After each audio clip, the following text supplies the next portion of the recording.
Estamos otra vez en Rales. Me han comentado fincas, estoy haciendo pues un FaceTime con un cliente.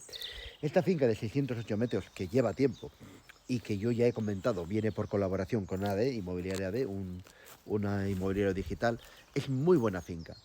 Lógicamente el precio es lo que está tirando para Teas. Zona soleada al máximo. Vemos para el norte, tenemos norte, este, oeste.